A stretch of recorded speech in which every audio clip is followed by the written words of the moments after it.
Hi வணக்கங்க. நாளை மறுநாள் பிப்ரவரி 10ஆம் தேதி மாலை 6:01க்கு தைப்பூசம் தொடங்கிறது.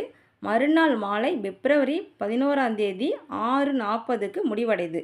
இந்த தைப்பூசம் நம்ம 48 நாள் ஒரு மண்டலமாக இருந்து கோயிலுக்கு போய் சாமி கும்பிடலாம்.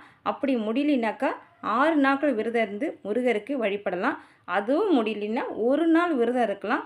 காலையிலேருந்து நம்ம பழமும் பாலும் மட்டும் சாப்பிட்டுட்டு விரதம் இருந்து நம்ம வீட்டில் முருகர் சிலை இருந்துச்சுனாக்கா அதுக்கு பால் அபிஷேகம் பண்ணி நம்ம நெய்வேத்தியம் ஏதாவது செஞ்சு வீட்டில் இருக்கிறத நம்ம முருகருக்கு படைக்கலாம். பக்கத்தில் நம்ம வீட்டுக்கு பக்கத்துலேயே முருகர் கோயில் இருக்குன்னா கண்டிப்பாக முருகர் கோயிலுக்கு போய் முருகரை வழிபட்டுட்டு வாங்க. ரொம்பவும் நல்லது. இது தைப்பூசத்து அன்று தான் முருகர் வள்ளியை திருமணம் முடித்த நாள் என்று சொல்கிறாங்க. அதுவும் இல்லாமல் தைப்பூசத்து அன்று பௌர்ணமியும் பூச நட்சத்திரமும் ரெண்டும் சேர்ந்து வரதுனால தான் இது தைப்பூச நாட்கள் என்று சொல்கிறாங்க. இது தமிழ் கடவுள் முருகருக்கு ரொம்பவும் பிடிச்ச நாள். அதனால் கண்டிப்பாக நம்ம வீட்டில் காலையில் எழுந்திரிச்சு குளிச்சுட்டு நம்ம விளக்கேற்றிச்சு கண்டிப்பாக வழிபடணும். இது மாலை நம்ம 6 மணிக்கு நம்ம முருகருக்கு நம்மளால் முடிஞ்சது வீட்டில் ஏதாவது நெய்வேத்தியம் கண்டிப்பாக நம்ம செஞ்சு படைக்கணும்.